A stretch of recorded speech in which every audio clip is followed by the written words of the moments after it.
Welcome students. जैसा कि आप सब जानते हैं, आज अनअकैडमी देश भर में यूपीएससी सीएससी के क्षेत्र में देश का सबसे बड़ा लर्निंग प्लेटफॉर्म बन चुका है। यदि आप अनअकैडमी का सब्सक्रिप्शन लेते हैं तो आपको क्या क्या बेनिफिट्स मिलेंगे।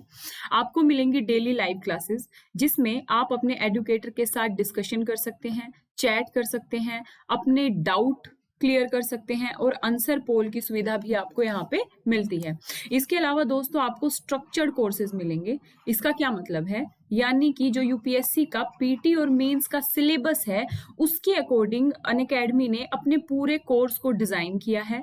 आपको मिलती है लाइव टेस्ट एंड क्विजेस की सुविधा, जिसमें आप अपनी कमियों को पहचान सकते हैं, अपनी क्षमता में सुधार कर सकते हैं और आपको मिलता है अनलिमिटेड एक्सेस। इसका क्या मतलब है दोस्तों, यानी कि यदि आपने एक बार अनअकैडमी का सब्सक्रिप्शन ले लिया, उसके बाद आप अनअकैडमी में उस संबंधित कोर्स में मेरे साथ अनअकैडमी के हर एडुकेटर को सुन सकते हैं।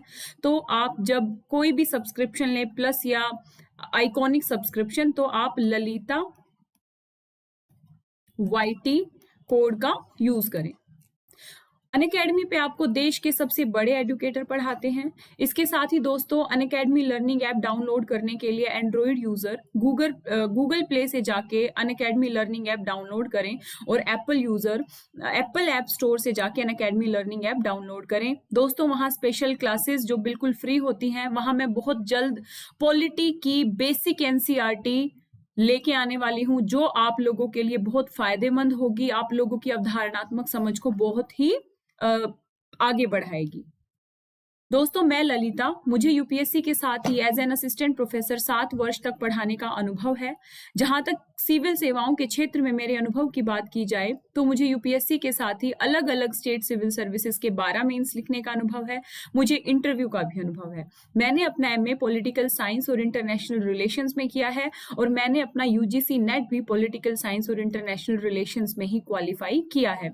जहां तक बात की जाए यूपीएससी और अलग अलग स्टेट सिविल सर्विसेज के वैकल्पिक विषय का, तो दोस्तों वो मेरा इतिहास रहा है।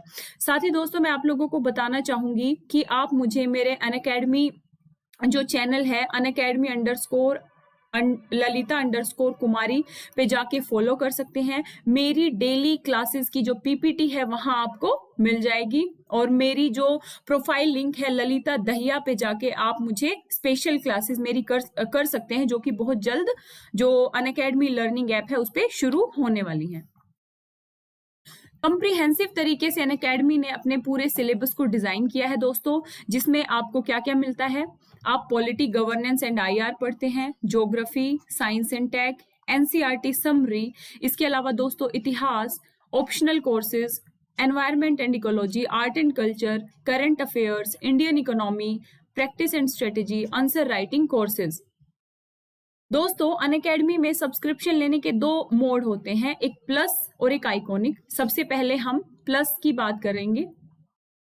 प्लस सब्सक्रिप्शन आप 1 महीने से लेके 3 साल तक का ले सकते हैं, लेकिन मेरी व्यक्तिगत राय है कि कम से कम 1 साल का सब्सक्रिप्शन आपको लेना ही है अगर आप सब्सक्रिप्शन लेते हैं तो। और आप 2 महीने जो ग्रेजुएशन और 12वीं के बाद से बच्चे प्रिपेयर करना चाहते हैं वो कम से कम 2 या 3 साल का सब्सक्रिप्शन अवश्य लें। और दोस्तों यदि आप ललिता वाईटी कोड का यूज करते हैं तो आपको 10% डिस्काउंट मिलेगा। और दोस्तों ये 10% डिस्काउंट मात्र फरवरी महीने के लिए है, अगले साल ये कम हो जाएगा, आपकी फीस बढ़ जाएगी, तो आप जल्द से जल्द सब्सक्रिप्शन लें। इसके साथ ही आइकॉनिक सब्सक्रिप्शन में आपको क्या क्या बेनिफिट मिलते हैं। आइकॉनिक सब्सक्रिप्शन यदि आप लेते हैं दोस्तों तो आपको पर्सनल कोच मिलते हैं, daily mains answer writing practice होती है, study planner and personalised feedback, यानी एक मार्गदर्शक पूरी आपकी जो सिविल सर्विसेज की जर्नी में है आपका मार्गदर्शन करता है। तो आप आइकॉनिक सब्सक्रिप्शन ले सकते हैं, अपनी सिविल सेवा की जर्नी को आसान बना सकते हैं। और बहुत ही बेहतरीन कोर्सेज दोस्तों आपको जो प्लस और आइकॉनिक सब्सक्रिप्शन है उस पे मिलेंगे, जिससे आपकी सिविल सेवा की जो समग्र तैयारी है वो आप कर पाएंगे। दोस्तों आइकॉनिक सब्सक्रिप्शन आप 1 साल से लेके 3 साल तक के लिए ले सकते हैं। और यहाँ पे भी यदि आप ललिता वाईटी कोड का यूज करते हैं तो आपको 10% डिस्काउंट मिलेगा। अनअकैडमी पे बहुत सारे बैच लॉन्च हो चुके हैं। 1 फरवरी से complete 1 year GS batch, complete 2 year GS batch, इसके अलावा expert batches, NCERT batches launch हो चुके हैं दोस्तों। और 6 फरवरी से हमारा वीकेंड बैच लॉन्च हो चुका है।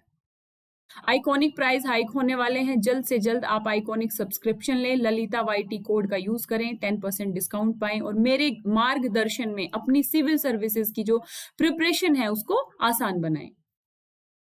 दोस्तों, जो अनअकैडमी है वो ऑप्शनल के साथ आपका आइकॉनिक जीएस और ऑप्शनल के साथ आपका प्लस जीएस दोनों को ऐड करके लेके आया है, जिसका सब्सक्रिप्शन आप 1 साल से लेके 3 साल तक ले सकते हैं। यहाँ पे अनअकैडमी ने काफी सारे ऑफर आपको दिए हैं। यहाँ पे भी आप ललिता वाईटी कोड का यूज करेंगे तो आपको 10% डिस्काउंट मिलेगा। अनअकैडमी कॉम्बैट आयोजन होने जा रहा है दोस्तों, इसमें आप ज्यादा से ज्यादा भागीदारी करें और अपनी जो कमियों को पहचाने। रेफरल कोड के तौर पे ललिता वाईटी कोड का यूज करें। दोस्तों, आज का हमारा जो टॉपिक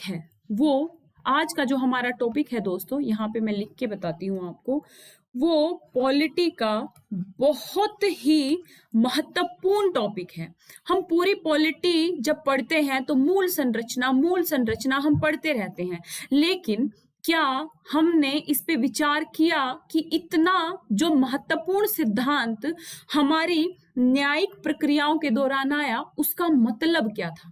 क्या हमने इस बात पे कभी ध्यान दिया?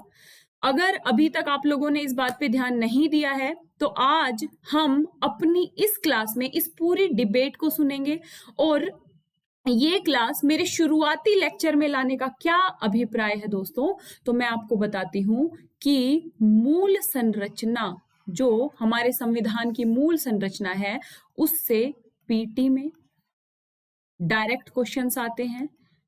वो कॉन्सेप्चुअल बेस पे भी होते हैं, फैक्चुअल बेस पे भी होते हैं। साथ ही मैंने शनिवार को मैं एमसीक्यू की पूरी एक मैराथन क्लास लेके आई थी, जिसमें दोस्तों मैंने आईएएस, सीडीएस और सीएपीएफ और यूपीएससी का जो ऑप्शनल एग्जाम होता था 2010 से पहले, मैं इन चारों के क्वेश्चंस को मैंने सोल्व किया था। आप लोगों के सामने तरीका बताया था कि हमें क्वेश्चंस को किस तरीके से सोल्व करना है। हमने लगभग 100 एमसीक्यूज सोल्व किए थे और यकीन मानिए, यदि आप सीडीएस, सीएपीएफ और ऑप्शनल के जो पेपर हैं उनको आप कवर करते हैं और आईएएस प्री के पेपर कवर करते हैं, तो दोस्तों आपका जो टॉपिक है वहां से पूरा कंप्लीट हो जाता है।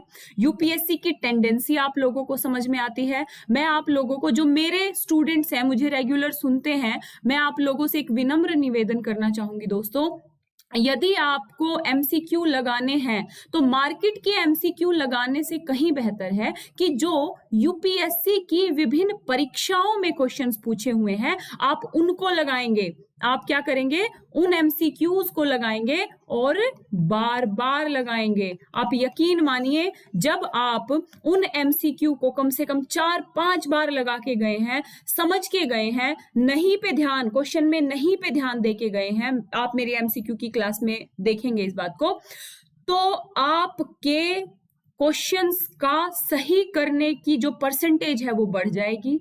आपको यूपीएससी का दायरा समझ में आएगा। तो मेरा आप लोगों से विनम्र निवेदन है, यदि एमसीक्यू लगाने हैं तो यूपीएससी में आई गई विभिन्न परीक्षाओं के एमसीक्यू लगाइए। फालतू के मार्केट के एमसीक्यू लगाने का कोई फायदा नहीं है। हमारे पास ढेरों असंख्य एमसीक्यूज है, हम वो लगाएंगे ना जो यूपीएससी पूछती है। इस चीज को समझिए, इस पैटर्न को समझिए। दिल को तसल्ली देने से अच्छा है कि आज हमने 200 एमसीक्यू लगाए मार्केट वाले और हमारे जो है ना 200 में से 180 सही हो गए और खुश हैं। सुबह से जो है ना बड़े बड़े सपने लेके घूम रहे हैं, 200 में से 180 सही है, 180 सही है। लेकिन क्या होगा जब आप पीटी दे रहे होंगे तो आपको पछतावा होगा, काश मैंने आईएएस या यूपीएससी की विभिन्न परीक्षाओं में पूछे गए एमसीक्यूज को सॉल्व कर लिया होता तो आज मैं कंफ्यूज्ड ना होता पेपर देने के वक्त और आज मैं पछता नहीं रहा होता। तो मेरी इतनी से विनम्र निवेदन को आप लोग मानेंगे, यदि आप पीटी दे रहे हैं, आप एमसीक्यूज लगा रहे हैं, तो यूपीएससी की विभिन्न परीक्षाओं में आए गए एमसीक्यूज को ही आप क्या करेंगे? सॉल्व करेंगे। आप लोगों को ये मुझसे प्रॉमिस करना होगा कि आप मार्केट के एमसीक्यूज में नहीं पढ़ेंगे, यूपीएससी की विभिन्न परीक्षाओं में आए गए एमसीक्यूज ही लगाएंगे। मैं जोर देके इस बात को बोल रही हूं, तो बच्चों मेरे इस निहितार्थ को समझिए। आपको इस चीज को समझना पड़ेगा। अगर मैं किसी बात को इतना जोर देके कह रही हूं, जिस दिन आपने वो एमसीक्यूज को लगाने की, हर सब्जेक्ट के, ज्योग्राफी, इकोनॉमी, पॉलिटी, हिस्ट्री लगाने की प्रवृत्ति अपना ली, उस दिन आप यूपीएससी के पैटर्न को समझ जाएंगे और यूपीएससी को प्रेडिक्ट कर पाएंगे, कहां से यूपीएससी क्वेश्चन पूछता है, कैसे यूपीएससी क्वेश्चन पूछता है। ठीक है, इतनी बात आप समझे दोस्तों। तो मैं बताना चाह रही थी कि शनिवार के एमसीक्यू की जो सीरीज है, पहला मेरी सीरीज आ गई है, ये मैं लगातार चलाऊंगी। इस सीरीज में आपने देखा होगा, जिन बच्चों ने वो सीरीज कंप्लीट की है, कि मूल संरचना से पीटी में कम से कम हमने जो 100 क्वेश्चन लगाए, हमें 4 से 5 क्वेश्चन दिखे, और वो ऐसे क्वेश्चन थे जो आप इस टॉपिक को समझ लेते हैं तो ऐसे पटाख से आंसर लगाने की स्थिति में रहते हैं। इतनी बात समझ में आई आपको? तो आज की जो हम शुरुआत, इतनी चीज आपको लोगों को मेरे हिसाब से मैं समझा पाने में कामयाब हुई हूं कि क्या महत्व है मूल संरचना का। ठीक है, इसको हम बड़ा कर लेते हैं फटाफट, और हम उठा लेते हैं मार्कर, और इस टॉपिक को हम बहुत अच्छे से पढ़ेंगे। ये टॉपिक बार बार रिपीट होता है। जब हम डीपीएसपी पढ़ेंगे तो एक बार फिर रिवाइज करेंगे इस टॉपिक को, क्योंकि उस पे भी काफी लंबी डिबेट रही है। तो दोस्तों, हम पढ़ने से पहले मैं आप लोगों को एक आधार बता देती हूँ। बिल्कुल ध्यान से सुनना है। ये थोड़ा सा बोझिल टॉपिक हो जाता है, लेकिन मैं आपको बहुत ही सरल भाषा में इस टॉपिक को समझाऊंगी। यकीन मानिए, आपको बहुत अच्छे से इसको समझ में आएगा, और जिस को समझ में आए वो मुझे बताएगा कि हाँ, उनको समझ में आ गया है। तो देखिए, स्वतंत्रता जब स्वतंत्रता भारत को मिल गई, तो भारत का जो संविधान था बच्चों, उसमें 2 चीजों का उल्लेख किया गया था। एक तो हमें एफआर यानी कि मौलिक अधिकार दिए गए थे, फंडामेंटल राइट्स दिए गए थे, और एक डीपीएसपी दिया गया था, राज्य के नीति निदेशक तत्व दिए गए थे। ये 2 चीजें दी गई थी। अब इन दोनों चीजों में भी, इरेज करके यहां समझाते हैं, इन दोनों चीजों में भी विभेद था। इन दोनों चीजों में भी बच्चों, इन दोनों चीजों में भी आपको काफी कंट्राडिक्शन दिखते हैं। जब वो कंट्राडिक्शन समय के साथ साथ न्यायालय के सामने पहुंचे, तो हमें पता लगा कि डीपीएसपी और मौलिक अधिकारों में कई स्तरों पे काफी सारे कंट्राडिक्शन है। अब मैंने बोल दिया कंट्राडिक्शन है, तो जी कैसे कंट्राडिक्शन है वो मैं आप लोगों को उदाहरण के माध्यम से बताती हूँ। जैसे दोस्तों, 19(1)(f) में संपत्ति के अधिकार की बात की गई थी। दोस्तों, संपत्ति के अधिकार की बात की गई थी। 31 आर्टिकल जो हमारा मौलिक अधिकार है, उसमें संपत्ति के अधिकार की बात की गई थी। बनाम जो हमारा डीपीएसपी है दोस्तों, राज्य की नीति निदेशक तत्व है, उसमें 39B और 39C, यहाँ पे आय की असमानताओं को कम करने की बात की गई थी। अब आप समझिए, इस चीज को समझ के चलना है हम लोगों को। क्लास को फटाफट नहीं आगे बढ़ाना है, समझाना मेरा उद्देश्य है आप लोगों को। समझिए, हमारे संविधान का एक इंपॉर्टेंट पार्ट ये कह रहा है कि हर व्यक्ति को संपत्ति का अधिकार है। ठीक है। दूसरा पार्ट यानी कि डीपीएसपी का जो आर्टिकल 30B(C) है, उसमें साफ तौर पे, जब हम डीपीएसपी पढ़ेंगे तब डिटेल में पढ़ेंगे, मोटे तौर पे मैं बता देती हूँ कि आर्टिकल 39B(C) यानी 39B(C) में प्रोविजन किया गया है कि राज्य आय की असमानताओं को कम करने का प्रयास करेगा। राज्य आय की असमानताओं को कम करने का प्रयास करेगा।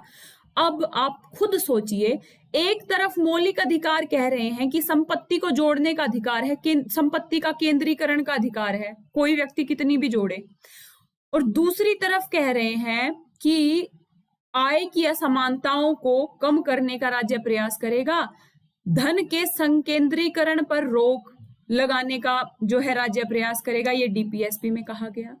अब राज्य के ऊपर ये तलवार लटक गई कि राज्य क्या करे, राज्य मौलिक अधिकारों के अकॉर्डिंग चले या राज्य डीपीएसपी के अकॉर्डिंग चले। ऊपर से दूसरी बात क्या थी, जब भारत आजाद हुआ तो भारत के सामने बहुत सारी चुनौतियां थी। जमींदारी प्रथा थी, तो जो किसानों ने स्वतंत्रता आंदोलन में बड़े पैमाने पे भाग लिया था, उसका आधार ही था कि जब हमें आजादी मिलेगी तो हमको भी आजादी मिलेगी, यानी कि जमींदारी उन्मूलन होगा, हमें भी भूमि का मालिक बनाया जाएगा, धन के संकेंद्रीकरण पे रोक लगेगी और आय के बंटवारे की समानता स्थापित की जाएगी। इतनी बात समझ में आई आपको? यानी कि जो किसान थे उनकी आजादी का आधार कुछ और था, महिलाओं की आजादी का आधार कुछ और था। तो अब राज्य के ऊपर ये दबाव था, निरंतर क्या दबाव था कि भूमि सुधार करो, जमींदारी उन्मूलन करो, आय के जो संकेंद्रण है उसको कम करो। अब राज्य के ऊपर क्या था, दबाव था। तो इन दोनों में कंट्राडिक्शन शुरू हुए और उसके बाद हम आगे पढ़ेंगे। पहला कंट्राडिक्शन आप लोगों को समझ में आया कि मौलिक अधिकार कह रहे हैं संपत्ति कितनी भी इकट्ठी करो, आप जो है ना कितना भी धन संपत्ति अपने पास केंद्रीकरण करो, और आर्टिकल 39 BC कह रहा है कि आय की असमानताओं को कम करने का प्रयास राज्य करेगा। कंट्राडिक्शन उभरने लगे जैसे ही भारत स्वतंत्र हुआ। तो पहला कंट्राडिक्शन आप लोगों को समझ में आया, लिख लीजिए, इसको लिख लीजिए, ये शायद मैंने अपनी पीपीटी में नहीं लिखा होगा, इसको लिख लीजिए आप लोग। दूसरा कंट्राडिक्शन दोस्तों आप देखिए, आर्टिकल 14, आर्टिकल 15 आप लोगों को पता है दोस्तों, विधि के समक्ष समानता है और शिक्षा के लेवल पे समानता की बात आर्टिकल 15 में। बहुत सारी चीजें हैं आर्टिकल 15 में, धर्म, लिंग, मूल स्थान के भाषा के आधार पे राज्य कोई भेदभाव नहीं करेगा, ये मूल अधिकारों में प्रोविजन किए गए हैं। और डीपीएसपी में आर्टिकल 46 यानी शिक्षा की असमानताओं को राज्य कम करने का प्रयास करेगा। अब एक तरफ कह रहे हैं शिक्षा की असमानताओं को राज्य कम करने का प्रयास करेगा, का क्या मतलब है कि राज्य जो पिछड़े वर्ग हैं उनके लिए कुछ स्पेशल प्रोविजन कर देगा, उनके लिए कुछ जो स्पेशल प्रोविजन करेगा जिससे जो कमजोर तबका है, जिससे जो वंचित तबका है वो भी एजुकेशन लेवल पे इक्वल आ जाए। राज्य ऐसे कुछ स्पेशल प्रोविजन करेगा। और 14-15 कह रहा है कि सब समान है भाई, किसी के साथ किसी भी प्रकार का कोई भेदभाव नहीं होगा। आर्टिकल 15(4) तो बाद में जोड़ा गया। कई लोग जो ज्ञानी लोग बैठे हैं वो कहेंगे आर्टिकल 15(4) में क्लियरली लिखा है कि राज्य यदि वंचित वर्ग के लिए कुछ प्रोविजन करता है तो वो अवैध नहीं होगा, उसको बच्चों बाद में जोड़ा गया। लेकिन पहले इस केस को समझिए आप, हम मूल समझते हैं। हम बहुत सारे लोग बताते हैं कि ये है मूल संरचना, पढ़ लो। मैं आप लोगों को बता रही हूं कि मूल संरचना का जो विवाद है उसका आधार कैसे पैदा हुआ। अब आप लोग समझदार बच्चे हैं, समझ गए होंगे कि जब दो बेसिक जो बातें हैं, मूल अधिकार और डीपीएसपी, उन दोनों के बीच जब विभेद की, टकराव की स्थिति उत्पन्न होगी तो क्या होगा, न्यायालय में विभिन्न विवाद आएंगे। अब हम एक एक करके विवाद समझते हैं। सबसे पहले मैं आपको बता दूं दोस्तों, इसको इरेज कर लेते हैं। सबसे पहले ये मैंने आपको बताया कि संविधान के अनुच्छेद 368 आप सब लोगों को पता है, और मैं बार एमसीक्यूज जो मैंने करवाई उसमें भी और मेरी पिछली क्लासेस में भी मैं बता चुकी हूँ। आर्टिकल 368 के अंतर्गत जो संसद है मौलिक अधिकारों में संशोधन कर सकती है या नहीं, ये संविधान के लागू होने के 1 वर्ष पश्चात ही सर्वोच्च न्यायालय के विचारार्थ चला गया। अब क्या हुआ, हमारी जो सरकार थी, पंडित जवाहरलाल नेहरू हमारे प्रधानमंत्री थे, उनकी जो सोच थी वो समाजवादी प्रवृत्ति थी, उनकी जो सोच थी वो समाजवादी सोच थी, और वो एक ऐसी प्रावधान लेके चलने के समर्थक थे जो कमजोर वर्ग को ऊपर उठा सके। और कमजोर वर्ग को जब हम लेवल पे लेके आने का प्रयास करेंगे तो हमें कमजोर वर्ग को क्या करना पड़ेगा, एक्स्ट्रा प्रोत्साहन देने पड़ेंगे, उनको शिक्षण संस्थाओं में आरक्षण देना पड़ेगा, उनके लिए कुछ विशेष कल्याणकारी योजनाएं चलानी पड़ेंगी। तो इसके हमारे प्रधानमंत्री जो पंडित जवाहरलाल नेहरू थे, समाजवादी विचारधारा के व्यक्ति थे, वो समर्थक थे। अब लेकिन जैसे ही वो डीपीएसपी की बातों को लागू करने के प्रति झुकेंगे वैसे ही लोग उठ खड़े होंगे, भाई हमारे तो मौलिक अधिकार है, आप जो है ना उल्लंघन नहीं कर सकते हमारे मौलिक अधिकारों का। और मौलिक अधिकारों में साफ साफ लिखा है विधि के समक्ष सब समान है और किसी भी आधार पे किसी भी व्यक्ति से कोई भेदभाव नहीं किया जाएगा, ये बात साफ साफ लिखी है। तो यहीं से क्या होता है दोस्तों, विवाद पैदा होता है मौलिक अधिकार डीपीएसपी में। और ये विवाद कैसे चलता है, सबसे पहले मद्रास में सबसे पहला मुकदमा आया है, मैंने शंकरी प्रसाद से शुरू करवाया है, लेकिन इससे पहले भी दोस्तों एक मुकदमा आया था चंपाकम, लिख लीजिए चंपाकम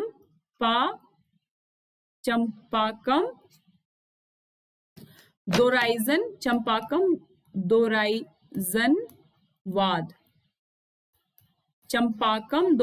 वाद आया था दोस्तों। मद्रास में क्या हुआ, जो पिछड़ा तबका था उनको एजुकेशन में रिजर्वेशन दे दिया गया, उनको क्या किया गया, एजुकेशन में रिजर्वेशन दे दिया गया। और ये रिजर्वेशन आर्टिकल 46 जो हमारे डीपीएसपी का मेन है कि शिक्षण संस्थाओं में, इसको हम आगे भी पढ़ेंगे कि हम इक्वल, राज्य प्रयास करेगा कि सब इक्वल विकास कर सकें, तो दे दिया।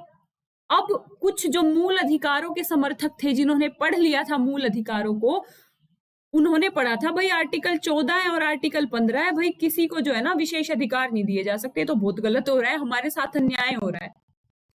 आप किसी जो पिछड़े लोग हैं, जो कमजोर तबका है, उनको आप स्पेशल कैसे दे सकते हैं, तो हमारे विशेष अधिकारों का उल्लंघन हो गया। वो पहुंच गए सुप्रीम कोर्ट। कहां पहुंच गए, सुप्रीम कोर्ट। ये चंपाकम दोराइजन वाद में वो न्यायालय पहुंच गए। तो चंपाकम दोराइजन वाद में न्यायालय के सामने बड़ी जो द्वंद्व की स्थिति आ गई कि अब क्या करें। एक तरफ हमारा डीपीएसपी हमें कह रहा है कि आप जो शिक्षण संस्थाओं की समानता को स्थापित करने का प्रयास करो, और हमारे मौलिक अधिकार कह रहे हैं कि आप विधि के समक्ष समानता की बात है और जो है ना किसी भी आधार पे किसी भी व्यक्ति से भेदभाव नहीं किया जाएगा। अब बेचारा न्यायालय क्या हो गया, न्यायालय फंस गया। अब यहाँ पे मैंने आप लोगों को बार बार बताया है मेरी पिछली क्लासेस में, मौलिक अधिकार और डीपीएसपी मैं बाद में पढ़ाऊंगी, लेकिन संविधान की विशेषताओं वाले चैप्टर में दोस्तों मैंने आप लोगों को, इसको मैं पहले क्लियर कर देती हूँ, मैंने आप लोगों को एक बात बताई है कि जो हमारे मौलिक अधिकार हैं, फंडामेंटल राइट हैं, वो क्या है, जस्टिस मिल सकता है, वो न्यायिक प्रवृत्ति के हैं। यदि मेरे मौलिक अधिकारों का उल्लंघन होता है तो मैं सुप्रीम कोर्ट जा सकती हूँ, डायरेक्ट सुप्रीम कोर्ट जा सकती हूँ, मुझे इतना सशक्त किया है मेरे संविधान ने। यदि मेरे मौलिक अधिकारों का उल्लंघन हुआ तो मैं सुप्रीम कोर्ट जा सकती हूँ। लेकिन यदि मुझे डीपीएसपी नहीं मिले तो क्या मैं सुप्रीम कोर्ट जा सकती हूँ? वो न्यायिक प्रवृत्ति के हैं, खुद बताइए, जा सकती हूँ कि नहीं जा सकती हूँ? आंसर, नहीं जा सकती हूँ। तो अब जो कोर्ट था उसके सामने एक बड़ी दुविधा की स्थिति आ गई कि क्या करें, ये तो बड़ा फंसा दिया भाई हम लोगों को। तो न्यायालय ने कहा कि हम सामाजिक न्याय के आधार पे बाद में चलेंगे, पहले हम जो है ना संविधान के अनुसार चलेंगे। किसके अनुसार चलेंगे? संविधान के अनुसार चलेंगे। अब संविधान में मौलिक अधिकारों को न्यायिक प्रवृत्ति का बनाया है। साथ ही यहाँ पे एक छोटी सी चीज, थोड़ा पानी वानी पी लो बच्चों, थोड़ा बोझिल हो रहा होगा, लेकिन याद रखिए इस क्लास को समझना बहुत जरूरी है। मूल संरचना बार बार आएगी। अगर आपने इस क्लास को एक बार बहुत अच्छे से समझ लिया तो यकीन मानिए आप एकदम हंस के कहेंगे अच्छा मूल संरचना ये होती है मूल संरचना। तो पानी वानी पी लीजिए, मुंह धो लीजिए, ठीक है। अब मैं आप लोगों को एक नई चीज बताती हूँ। हमारा आर्टिकल 13 है। मैंने बताया है कि आर्टिकल 12 से 35 तक, बार बार बताया है कि 12 से 35 तक मौलिक अधिकारों की बात की गई है। आर्टिकल 13 में एक स्पेशल प्रोविजन किया गया है। क्या प्रोविजन किया गया है कि सरकार द्वारा बनाई गई कोई भी विधि मतलब कानून, अध्यादेश, आदेश, नियम, उपनियम वहां तक शून्य होगा जहां तक वो मौलिक अधिकारों का उल्लंघन करता है। समझ में आया? यानी कि सरकार यदि कोई ऐसी विधि बनाती है जिससे मौलिक अधिकारों का उल्लंघन होता है तो वो विधि उस सीमा तक अवैध मानी जाएगी जिस सीमा तक वो मौलिक अधिकारों का उल्लंघन करती है। समझ में आया? यानी कि राज्य कोई ऐसी विधि नहीं बना सकता जो मौलिक अधिकारों का उल्लंघन करती हो। इतनी सी बात समझनी है आपको। अब उस सीमा तक उल्लंघन का क्या मतलब है? मानो सरकार ने 10 पॉइंट का एक कानून बना दिया और इस 10 पॉइंट के कानून में 4 पॉइंट ऐसे हैं जो मौलिक अधिकारों का FR का उल्लंघन करते हैं, तो इस 10 में से वो 4 पॉइंट अवैध हो जाएंगे और बाकी 6 पॉइंट चलते रहेंगे। इतनी सी बात समझ में आई आप लोगों को? फिर से रिपीट कर देती हूँ। आर्टिकल 13 में क्लियरली लिखा गया है बच्चों कि राज्य कोई भी ऐसी विधि नहीं बना सकता जो मौलिक अधिकारों का उल्लंघन करती हो और ऐसी विधि उस सीमा तक अवैध होंगी जिस सीमा तक वो मौलिक अधिकारों का उल्लंघन करती हैं। समझ में आया? अब सुप्रीम कोर्ट ने बोला, जो वकील थे इस चंपाकम दोराइजनवाद में, ये चंपाकम दोराइजनवाद से भी रिलेट होता है और आपकी बेसिक समझ के लिए भी जरूरत है कि विवाद कहाँ आया। तो चंपाकम दोराइजनवाद में, मैं इसे इरेज कर लेती हूँ बच्चों, चंपाकम दोराइजनवाद में बोला कि भाई आप ये जो विधि है ना सरकार की, ये जो विधि है ना कि सरकार की कोई ऐसी विधि नहीं बना सकता। जो सरकार ने संविधान संशोधन किया है, जो सरकार ने संविधान संशोधन किया है कि हम पिछड़े वर्गों को शिक्षण संस्थानों में विशेष प्रावधान करेंगे, ये संविधान संशोधन भी एक प्रकार की विधि है। ये संविधान संशोधन भी एक प्रकार की विधि है और कोई भी ऐसी विधि जो मौलिक अधिकारों का उल्लंघन करती है वो क्या होगी? शून्य होगी। तो चंपाकम दोराइजनवाद में साफ साफ कह दिया न्यायालय ने, जी आपने जो ये कानून बनाया, ये जो कानून बनाया है ना, जो आपने संशोधन किया है ना जी, इसे वापस ले लो आप, ये अवैध है, ये अवैध है। और जी ये क्यों अवैध है? क्योंकि ये मौलिक अधिकारों का उल्लंघन करता है जी।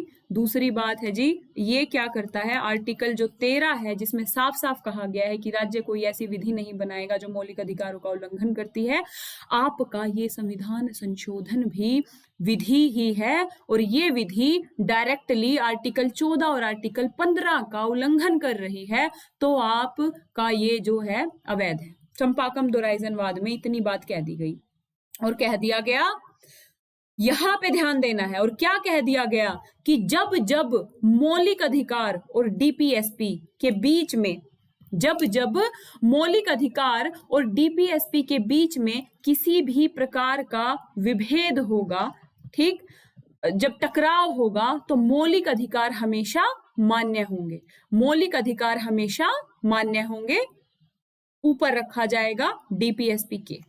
ठीक है, ये चंपाकम दोराइजनवाद आप लोगों को समझाने में मैं कामयाब हुई हूं कि नहीं हुई हूं? मुझे बताइए इस चीज को, और थोड़ा इसको 2-3 बार सुनिएगा ना, एकदम दिमाग में बैठ जाएंगी चीजें, मेरी गारंटी है आप लोगों को। तो दोस्तों, पहली बात कि 368 के अंतर्गत संसद मौलिक अधिकारों में संशोधन कर सकती है या नहीं, ये विषय संविधान के लागू होने के 1 वर्ष ही सामने आने लगा था। इतनी समझ में आ गई आपको बात। अब शंकरी प्रसाद मामला आया 1951 में, शंकरी प्रसाद मामला आया। इसमें पहले जो संशोधन अधिनियम 1951 की संवैधानिक वैधता को चुनौती दी गई, जिसमें संपत्ति के अधिकार में कटौती की गई थी। एक और जो है ना, पहला जो संविधान संशोधन हुआ उसमें सरकार ने संपत्ति के अधिकार में कुछ कटौतियां कर दी। जब हम 31 जब हम मौलिक अधिकार पढ़ेंगे तो उस डिबेट को वहां पे अच्छे से पढ़ेंगे। अभी इतना समझ लीजिए कि पहले संविधान संशोधन के द्वारा सरकार ने संपत्ति का अधिकार, जो कि पहले मौलिक अधिकार था, जो कि पहले क्या था? मौलिक अधिकार था। कहाँ लिखती हूँ, यहीं, कहाँ गया मेरा मार्कर, यहीं लिख देती हूँ। 19(1) F के तहत और 31 के तहत मौलिक अधिकार था, उसमें कुछ कटौती कर दी। फिर पहुंच गए कहाँ? न्यायालय में पहुंच गए। जो बड़े बड़े भूमिहार थे, जमींदार थे, पहुंच गए जी न्यायालय में। ये क्या, कैसे कर सकते हो हमारी संपत्ति में कटौती? ये हमारा मौलिक अधिकार है, आप इसमें कटौती नहीं कर सकते। और चूंकि न्यायालय संविधान का संरक्षक है, न्यायालय के पास हम जाएंगे और न्यायालय के जो निर्णय होगा वो हम मानेंगे। चले गए। अब क्या हुआ, सर्वोच्च न्यायालय ने यहाँ पे एक प्रोविजन कर दिया। सर्वोच्च न्यायालय ने यहाँ पे चंपाकम जो दोराइजनवाद था उसके उलट एक बात बोल दी कि संसद में अनुच्छेद 68 में संशोधन की शक्ति के अंतर्गत जो है मौलिक अधिकारों में संशोधन की शक्ति अंतर्निहित है। अब बच्चों फिर से इस चीज पे हम एक बार और सोचेंगे, ध्यान से पढ़ेंगे, घबराना नहीं है। जो नए बच्चे हैं वो समझ लीजिए कि जो अच्छे अच्छे पुराने खिलाड़ी हैं ना, उनको भी इस डिबेट का बहुत अच्छे से नहीं पता होता है, और आपने समझ लिया तो बहुत आप काफी चीजों को समझ जाएंगे। तो जब शंकरी प्रसाद में ये केस गया तो शंकरी प्रसाद वाद में न्यायालय ने कह दिया, आर्टिकल 13 याद करो, आर्टिकल 13 याद करो। आर्टिकल 13 में क्या बोला गया है कि जो विधि दिख रहा है, विधि कि संसद कोई ऐसी विधि नहीं बनाएगी जो मौलिक अधिकारों का उल्लंघन करती है। शंकरी प्रसाद में ये बात बोल दी गई कि संसद की विधि और संविधान संशोधन अलग अलग है। संविधान संशोधन करके यदि मौलिक अधिकारों में कोई कटौती की जाती है तो उसे आर्टिकल 13 के तहत चुनौती नहीं दी जा सकती, क्योंकि वो विधि बना के कटौती नहीं की गई है। समझ रहे हैं ना कि वो आर्टिकल 13 के तहत विधि बना के कटौती नहीं की गई है, बल्कि आर्टिकल 368 के तहत संवैधानिक संशोधन करके कटौती की गई है। शंकरी प्रसाद में साफ साफ बोल दिया गया कि आर्टिकल 368 के तहत यदि संसद मौलिक अधिकारों में संशोधन करती है, कटौती करती है, तो वो उसकी शक्ति है, वो ऐसा कर सकती है। अब बल्ले बल्ले हो गई सरकार की, क्योंकि सुप्रीम कोर्ट की भी हरी झंडी मिल गई कि जी हाँ जी, अब हम जो है संशोधन कर सकते हैं 368 के तहत। संसद, लास्ट में देखिए कि संसद संविधान संशोधन अधिनियम पारित करा के भौतिक अधिकारों को संक्षिप्त कर सकती है या वापस ले सकती है, ये मैं बता चुकी हूँ। शंकरीवाद में ये बात बोल दी गई। शंकरीवाद था बच्चों 1951 का। 2 वाद हमें याद हो गए अभी तक, चंपाकम दोराइजनवाद आ गया था और उसके बाद शंकरीवाद आ गया था। शंकरीवाद में साफ साफ बोल दिया गया कि यदि आप संविधान संशोधन करके कोई परिवर्तन करते हैं मौलिक अधिकारों में, मौलिक अधिकारों को संक्षिप्त करते हैं, सीमित करते हैं, तो आप कर सकते हैं, लेकिन विधि बना के नहीं। और आर्टिकल 13 में लिखा हुआ विधि संविधान संशोधन से अलग है। इतनी बात आप लोगों के दिमाग में आई, समझ में आ रहा है आप लोगों को? एकदम बोझिल नहीं होना है। बहुत इंटरेस्टिंग, बहुत मजेदार टॉपिक है, और ये वो टॉपिक है जिससे हमें पता लगता है कि हमारा लोकतंत्र कैसे वाद विवाद संवाद की प्रक्रिया से मजबूत हुआ है, और हमारे संविधान में मूल जो विशेषताएं हैं, मूल जो ढांचा है, उसको जो हमारे संविधान में एक विशिष्ट जो दर्जा मिला है, वो कैसे कैसे कैसे की जो प्रक्रिया के फलस्वरूप मिला है। इतना समझ में आया आप लोगों को? अब देखिए, मूल संरचना का प्रादुर्भाव में देख रहे हैं। अब शंकरी प्रसादवाद में क्या किया, कह दिया कि ठीक है जी, आप 368 के तहत क्या कर सकते हो, आप 368 के तहत संशोधन कर सकते हो, सीमित कर सकते हो मौलिक अधिकारों को। फिर गया मामला गोलकनाथ मामला ध्यान रखना है, 1967 का काफी फेमस वाद है। 1967 का यही 5-6 वाद है बच्चों, यही 5-6 वाद है। डीपीएसपी में भी ऑलमोस्ट सेम वाद आएंगे, उनको याद करना है। अब गोलकनाथ मामले में गया। अब गोलकनाथ जी ने क्या किया, पहले वाली बात को जो शंकरीवाद में सुप्रीम कोर्ट ने बोली थी वो गोलकनाथ वाद में बदल दी गई। गोलकनाथ वाद में बोला गया कि ऐसा है, जो मौलिक अधिकार है ना वो अपरिवर्तनीय है। सेकंड लाइन देखो बच्चों, मौलिक अधिकार अपरिवर्तनीय है और मौलिक अधिकारों में संसद कोई भी परिवर्तन नहीं कर सकती है।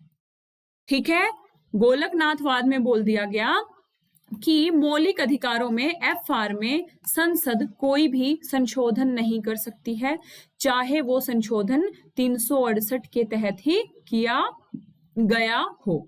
इतनी समझ में आई?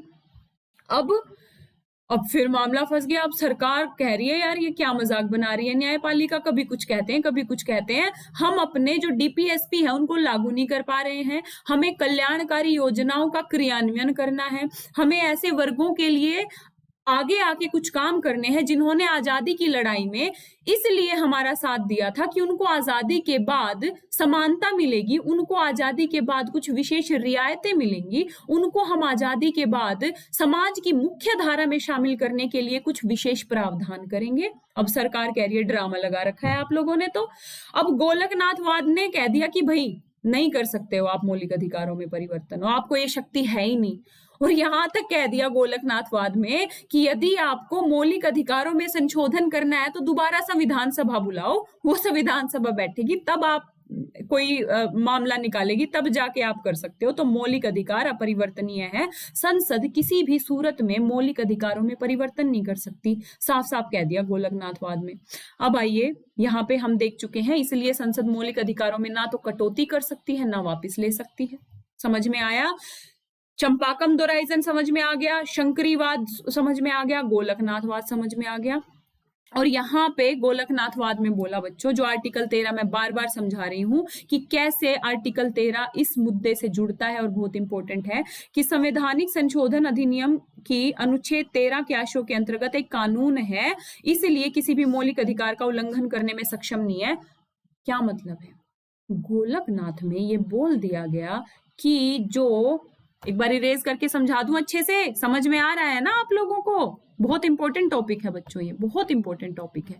ये बोल दिया गोलकनाथ में, जो भाई आर्टिकल 13 के तहत विधि है ना, विधि शब्द है ना, कि संसद कोई भी ऐसी विधि नहीं बनाएगी जो मौलिक अधिकारों का उल्लंघन करता है, और ऐसी विधि उस सीमा तक उल्लंघनीय होगी, अवैध होगी, जो जिस सीमा तक वो मौलिक अधिकारों का उल्लंघन करती है। अब गोलकनाथवाद में ये कह दिया गया कि आर्टिकल 13 के तहत जो विधि है, जो संविधान संशोधन है 368 के तहत, वो भी एक प्रकार की विधि है।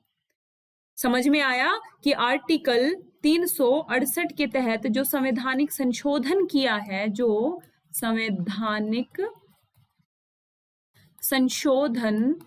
संवैधानिक संशोधन किया है, कहाँ गया मार्कर, वो भी क्या है? एक प्रकार की विधि है। और साफ साफ लिखा गया है आर्टिकल 13 में, कोई ऐसी विधि नहीं बनाओगे जो मौलिक अधिकारों का उल्लंघन करे। तो आपने कैसे उल्लंघन कर दिया? आप कर ही नहीं सकते, आपको अधिकार ही नहीं है, साफ बोल दिया गोलकनाथवाद में न्यायालय ने। अब जो है, मतलब वो वाली बात आ गई ना कि न्यायालय हमसे टकरा रहा है, मतलब ऐसा कैसे हो सकता है भाई? तो फिर तो सरकार, वो सरकार जो पूर्ण बहुमत में हो, कांग्रेस की सरकार उस समय में पूर्ण बहुमत में हो, और राज्यों में भी ज्यादातर राज्यों में कांग्रेस की सरकार हो, और न्यायालय उससे टकराए, कैसे बर्दाश्त कर सकता है? अब क्या हुआ गोलकनाथ मामले में, जब सीधे तौर पे कह दिया कि नहीं कर सकते आप मौलिक अधिकारों में संशोधन, तो सरकार को ये लगा कि हम सामाजिक जो नीतियां हैं, जो डीपीएसपी है, उसको कैसे लागू करेंगे? ये तो भाई जबरदस्ती कर रहा है न्यायालय, बिना बात हमारे मामलों के बीच में आ रहा है। जो हम समाज कल्याण की जो आर्टिकल्स हैं, उनको जो प्रायोरिटी देना चाहते हैं मौलिक अधिकारों पे, न्यायालय बीच में बिना बात के बीच में आ रहा है, ऐसे तो नहीं चलेगा। तो क्या हुआ, गोलकनाथ के जो व्यवस्था की प्रतिक्रिया में चिढ़ के, भाई ऐसे नहीं चलेगा, 24वां संशोधन अधिनियम लाया। ध्यान रखना दोस्तों, ये 2 संशोधन अधिनियम लाया था, 24वां और 25वां संविधान संशोधन, 24वां और 25वां संविधान संशोधन संसद ले आई। सबसे पहले मैं बता देती हूँ 24वें में क्या कहा गया। 24वें में ये साफ साफ कह दिया गया कि 13 और 68 में संशोधन कर दिया और घोषित किया कि 368 यानी कि संविधान संशोधन का जो प्रावधान है आर्टिकल 368 के अंतर्गत, संसद मौलिक अधिकारों को सीमित भी कर सकती है, वापस भी ले सकती है, और ऐसा अधिनियम अनुच्छेद 13 के अनुसार एक कानून यानी कि एक विधि नहीं माना जाएगा। समझे आप लोग? सरल शब्दों में बता देती हूं, संसद ने 24वें संविधान संशोधन अधिनियम द्वारा साफ साफ कह दिया कि हमारी मर्जी, हम मौलिक अधिकारों को सीमित भी कर सकते हैं, वापस भी ले सकते हैं आर्टिकल 368 के तहत। और जब हम मौलिक अधिकारों को वापस या सीमित करेंगे आर्टिकल 368 के तहत, तो ये आर्टिकल 13 के तहत कानून की श्रेणी में नहीं आएगा। और इस लाइन का क्या मतलब है? यानी कि जब संविधान संशोधन आर्टिकल 13 के तहत कानून या विधि की श्रेणी में नहीं आएगा तो क्या न्यायालय में जा सकता है कोई आदमी? क्योंकि आर्टिकल 13 के तहत ही तो बार बार न्यायालय गए ना, जी हमारा मौलिक अधिकार छिन गया, जी हमारा मौलिक अधिकार छिन गया। तो जब इस श्रेणी से ही बाहर निकाल दिया, 368 को कह दिया कि 368 अलग है, 13 अलग है, और 13 में जो कानून है उससे अलग है 368, उन दोनों को आप नहीं मिला सकते। हम संशोधन कर सकते हैं, सीमित कर सकते हैं, मौलिक अधिकारों को वापस ले सकते हैं। यानी कि साफ साफ कह दिया कि हमारे बीच में मत आओ, हम ये साफ प्रोविजन कर दिया गया आर्टिकल, ठीक है। यानी कि जो हमारा 24वां संविधान संशोधन था उसके द्वारा साफ साफ न्यायालय ने क्या कह दिया कि हमारे बीच में आप लोग मत आइए, हम जो है 368 के तहत मौलिक अधिकारों को संशोधित भी कर सकते हैं। और मैं जहां तक समझती हूँ दोस्तों, यहां तक आप समझ गए होंगे, ठीक है, यहां तक आप लोग समझ गए होंगे। अब हमें क्या देखना है, एक तो संशोधन कर दिया 24वां, उसके बाद 25वां संविधान संशोधन किया। इसको लिख लीजिए, मैंने शायद इसमें नहीं इंक्लूड किया है। 25वें संविधान संशोधन के तहत 2 प्रोविजन कर दिए संसद ने। पहला प्रोविजन क्या किया गया दोस्तों? पहला प्रोविजन साफ साफ ये कर दिया गया कि यदि संसद आर्टिकल 39B और 39C के प्रावधानों को लागू करती है तो आर्टिकल 39B और आर्टिकल 39C मौलिक अधिकारों पर वरीयता प्राप्त करेंगे, ठीक है। यानी कि जो डीपीएसपी के आर्टिकल 39B और 39C ऊपर माने जाएंगे मौलिक अधिकारों से। और मौलिक अधिकारों में भी स्पेशली लिखा था कि आर्टिकल 14 और आर्टिकल 19 से ऊपर माने जाएंगे आर्टिकल 39B और C। आर्टिकल 39B और C क्या है ये डीपीएसपी में भी बताऊंगी, लेकिन ये बहुत ही इंपॉर्टेंट है। बार बार जब विवाद हम पढ़ते हैं तो आर्टिकल 39B-C को याद रखना है, क्योंकि ये बहुत इंपॉर्टेंट है। बेसिकली 39B-C में है कि देश के संसाधनों का देश हित में प्रयोग, अगर हम सरल भाषा में बोलें। और 39C में है धन के संकेंद्रण पर रोक। मोटे तौर पे दोनों को यदि हम परिभाषित करें तो ये है बच्चों की राज्य आय की असमानताओं को कम करने का प्रयास करेगा। राज्य आय की असमानताओं को कम करने का प्रयास करेगा, ये आर्टिकल 39B-C में क्लियरली मेंशन है। तो ये बोल दिया गया 25वें संविधान संशोधन द्वारा 2 बातें की गई। एक बात तो ये की गई कि यदि 39B-C में टकराव होता है तो वो मौलिक अधिकारों के ऊपर मानी जाएंगी, उनको वरीयता दी जाएगी 39B-C को। दूसरी बात ये बोल दी गई, दूसरी बात बड़ी टेढ़ी बात बोल दी संसद ने। दूसरी बात बोल दी कि संसद जो न्यायपालिका है ना, वो न्यायिक समीक्षा नहीं कर सकती, उससे हम न्यायिक समीक्षा की शक्ति छीनते हैं संविधान संशोधन करके। यहाँ पे गोलकनाथवाद की प्रतिक्रिया के स्वरूप 24वां 25वां संविधान संशोधन हुआ। आप लोग इसको दोबारा सुनेंगे, आप लोगों को ये क्लास 2 बार सुननी है कम से कम। 1 बार 2 बार सुन लिया आपने तो बहुत ही अच्छे से आप समझ पाएंगे। तो दोस्तों इसको इरेज करती हूँ। पहले हमने समझा गोलकनाथ की प्रतिक्रिया स्वरूप 24वां संविधान संशोधन आया, जिसमें साफ साफ कह दिया 368 के तहत हम संशोधन कर सकते हैं, सीमित कर सकते हैं, और 13 के तहत वो विधि नहीं मानी जाएगी। पहली बात। 25वें संविधान संशोधन की दोनों बातें मैं आप लोगों को बता चुकी हूं। अब जो है सुप्रीम कोर्ट को क्या लगा कि संसद को यदि कानून बनाने की शक्ति दी गई है तो इसका मतलब ये थोड़ी ना है वो कुछ भी कर देगी। भाई कुछ भी तो नहीं कर सकती ना संसद। ये जो देश है ये संविधान के अनुसार चला है, संविधान में उल्लिखित जो आदर्श हैं, जो लोकतांत्रिक प्रणाली है उसके अनुसार चलेगा। संसद की मर्जी नहीं है कि संसद कुछ भी कर देगी, संविधान में जो है ना कुछ भी संशोधन कर देगी उठा के, ठीक। कल को तो वो जो मूलभूत प्रणालियां हैं लोकतंत्र को ही हटा के कह देगी कि हम तो नहीं मानते लोकतंत्र को, हम तो तानाशाही लाएंगे, और कर देगी संशोधन। तो ऐसा तो नहीं चलेगा ना। तो इसलिए न्यायालय को बार बार जो बोला जाता है ना संविधान का संरक्षक, संविधान का, हम याद कर लेते हैं कि न्यायालय संविधान का संरक्षक है। कैसे संरक्षक है इसको भी तो हमें याद रखना पड़ेगा ना कि जब जब संविधान के ऊपर इस तरीके की परिस्थितियां आई, जब संसद ने ऐसे जो संशोधन किए जो संविधान के ऊपर खतरा थे, न्यायिक समीक्षा आप न्यायालय से छीन लोगे तो न्यायालय के पास क्या बचेगा? कुछ नहीं बचेगा भाई। संसद फिर कुछ भी कानून लाए। और न्यायिक समीक्षा क्या है? जो मेरी पहली आज क्लास देख रहे हैं पहली बार, वो पिछली क्लासेस आप देखिए, आपको डिटेल में मैंने बताया है। और जब हम न्यायालय पढ़ेंगे तो बहुत डिटेल में पढ़ेंगे ही। फिर भी बता देती हूँ दोस्तों, न्यायिक जो समीक्षा है वो न्यायालय की वो शक्ति होती है जिसके आधार पर न्यायपालिका विधायिका या कार्यपालिका द्वारा बनाए गए कानूनों को वैध या अवैध घोषित कर सकती है।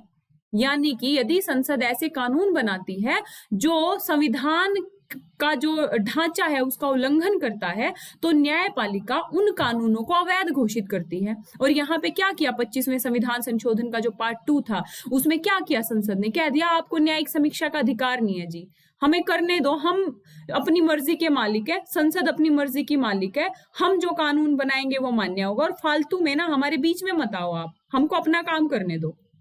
अब क्या होगा, न्यायालय संविधान का संरक्षक है, वो क्या इस बात को मान लेगा? आप खुद बताइए, नहीं मानेगा। और हमारे जो न्यायपालिका है उसको संविधान का संरक्षक इसलिए कहा जाता है। आया फिर केशवानंद भारतीवाद, बहुत ही इंपॉर्टेंट वाद है, हम बार बार पढ़ेंगे इस वाद को। 1973 में आया, अभी हाल ही में जो केशवानंद भारतीवाद जी की, जो केशवानंद जी है उनकी मृत्यु भी हुई है। बहुत ही फेमस वाद है। इन्होंने क्या किया, अब केशवानंद भारतीवाद आया और इन्होंने साथ साथ जो क्या कर दिया, जो गोलकनाथ में सुप्रीम कोर्ट ने वाद दिया था, क्या फैसला दिया था गोलकनाथ में, कि संसद मौलिक अधिकारों में संशोधन नहीं कर सकती, किसी भी सूरत में नहीं कर सकती। ठीक, तो इसमें केशवानंद वाद 1973 में साफ साफ कह दिया कि भाई आप मौलिक अधिकारों में संशोधन कर सकते हो 368 के तहत। जो आर्टिकल, जो संशोधन संसद ने किया, कौन से संशोधन, 24वां और 25वां। तो 24वां जो किया बच्चों, क्या किया था कि 368 के तहत हम मौलिक अधिकारों में संशोधन कर लेंगे। ये मत समझना मैम बार बार रिपीट कर रही हैं, इसलिए रिपीट कर रही हूँ बच्चों, ये बहुत इंपॉर्टेंट है, हम स्किप करते हैं। ये इतनी इजी चीजें हैं कि एक बार हमने समझ लिया तो हम मार नहीं खाएंगे कभी भी। तो 24वें संविधान संशोधन को केशवानंद वाद में जारी रखा कि भाई संसद 368 के तहत मौलिक अधिकारों को सीमित कर सकती है या वापस ले सकती है, ये अधिकार दे दिया। अब सरकार खुश हो गई कि भाई अब तो एकदम काम बन गया, हम जो चाहते थे वो हो गया कि हम मौलिक अधिकारों को क्या कर सकते हैं, सीमित कर सकते हैं 368 के तहत, और भाई हम वापस ले सकते हैं। न्यायपालिका ने कहा रुको रुको रुको रुको, पूरी बात सुनो पहले। क्या कहा न्यायपालिका ने, पूरी बात सुनो, इतना खुश होने की जरूरत नहीं है, उछलने की जरूरत नहीं है, पूरी बात सुनो। यहीं पे बच्चों, इसी वाद में, कहा गया मेरा मार्कर, ये रहा, यहाँ नीचे देखिए, इसी वाद में न्यायालय ने मूल ढांचा की अवधारणा दे दी। अब सरकार फिर सत्ते में आ गई, भाई ये मूल ढांचा कौन सी बला है, भाई ये क्या कर रहे हो न्यायपालिका जी, आप क्या कर रहे हो, कुछ तो तरस खाओ, इतने साल वाद विवाद में फंसते हो गए, कुछ तो तरस खाओ हम पे। न्यायालय ने कहा जी हमने आपकी एक बात मानी, अब आपको हमारी एक बात माननी पड़ेगी। आप क्या 368 के तहत मौलिक अधिकारों में संशोधन तो कर सकते हो, लेकिन मूल ढांचे में संशोधन नहीं कर सकते। क्या कहा बच्चों कि आप 368 के तहत मूल अधिकारों में संशोधन तो कर सकते हो, लेकिन मूल ढांचे में संशोधन नहीं कर सकते।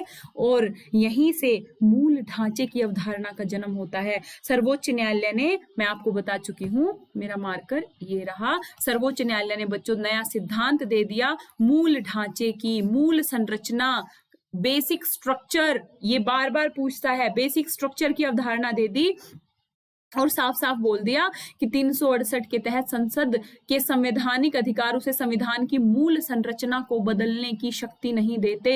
यानी 368 के तहत आप खुश हो जाइए, आप संविधान में संशोधन कर सकते हैं, लेकिन मूल ढांचे में संशोधन नहीं कर सकते। ठीक, और ये मूल ढांचा वो है जो हमारे संविधान के आदर्शों को बनाए रखने का आधार है। यदि संसद को हर चीज में परिवर्तन का अगर अधिकार दे दिया, संशोधन का अगर अधिकार दे दिया, तो खुद सोचिए बच्चों, संसद तानाशाह नहीं हो जाएगी? संसद कुछ ऐसे मूलभूत प्रोविजन को नहीं बदल देगी। हर सरकार की अलग आइडियोलॉजी होती है, अलग काम करने का तरीका होता है, तो क्या वो अपनी सुविधा अनुसार अलग अलग समय पे जो हमारे संविधान की बेसिक चीजें हैं उनमें संशोधन नहीं कर देगी? तो खुद सोचिए कि ये कितना क्रांतिकारी जजमेंट था, कितना क्रांतिकारी। इसीलिए केशवानंदवाद नहीं याद रखना, तो आपको ध्यान रखना है दोस्तों। मैंने आपको एक क्लास में बताया था कि वाद, प्रतिवाद और संवाद की प्रतिक्रिया के फलस्वरूप जब संवाद यानी कि जब निष्कर्ष निकला, तो एक ऐसा निष्कर्ष निकला जिससे संसद को हमने 368 के तहत संशोधन का अधिकार भी दे दिया, लेकिन ये भी बोल दिया कि अधिकार है, लेकिन ज्यादा उछलने की जरूरत नहीं है। अधिकार है इसका मतलब ये नहीं है कि आप हर चीज में संशोधन कर दोगे, आप मूल ढांचे में संशोधन नहीं कर सकते। समझ में आया बच्चों कि मूल ढांचे में आप संशोधन नहीं कर सकते। केशवानंदवाद 1973 में साफ साफ बोल दिया गया। पुनः न्यायपालिका द्वारा नव आविष्कृत जो मूल संरचना के सिद्धांत की अब यहाँ इससे पहले मैं आप लोगों को एक बात और बता देती हूँ। अब संसद ने बताया, अब यहाँ पे चूंकि 25वां संविधान संशोधन का उल्लेख नहीं किया, एक छोटी सी टैग लाइन और जोड़ देती हूँ कि जो 24वें बात तो समझ में आ गया आपको। 25वां संशोधन में संसद ने जो 2 प्रोविजन किए थे बच्चों की, एक तो 39 BC को मौलिक अधिकारों पे वरीयता दी जाएगी, तो क्या किया सुप्रीम कोर्ट ने मान लिया इस चीज को कि ठीक है जी 39 BC को हम वरीयता देते हैं, वो समाज कल्याण या आय के समानताओं से जुड़े हुए प्रोविजन है, उसको हम आर्टिकल 14 और आर्टिकल 19 जो कि मौलिक अधिकार है उनके ऊपर 39 BC को वरीयता देते हैं। आपकी बात मान ली, लेकिन जो 25वें संशोधन के तहत आपने दूसरा प्रोविजन किया था कि न्यायिक समीक्षा का अधिकार न्यायपालिका को नहीं होगा, तो आप ऐसा प्रोविजन कर ही नहीं सकते। अब संसद कह रही जी क्यों नहीं कर सकते, हमको तो अधिकार है। तो केशवानंदवाद में कहा कि मूल संरचना, मूल ढांचा, बेसिक स्ट्रक्चर, न्यायिक समीक्षा बेसिक स्ट्रक्चर का पार्ट है, न्यायिक समीक्षा बेसिक स्ट्रक्चर मूल ढांचे का पार्ट है, इसलिए आप जो न्यायिक समीक्षा का अधिकार है न्यायपालिका से नहीं छीन सकते। और यदि आपने न्यायपालिका से न्यायिक समीक्षा का अधिकार छीन लिया, तो जो संविधान कि जो संरक्षककर्ता के रूप में हम भूमिका निभाते हैं वो कैसे निभाएंगे, नहीं छीन सकते। तो यहाँ पे न्यायिक समीक्षा को जो है ना मूल ढांचे में शामिल कर लिया गया। समझ गए 25वें संविधान संशोधन से रिलेटेड क्या है।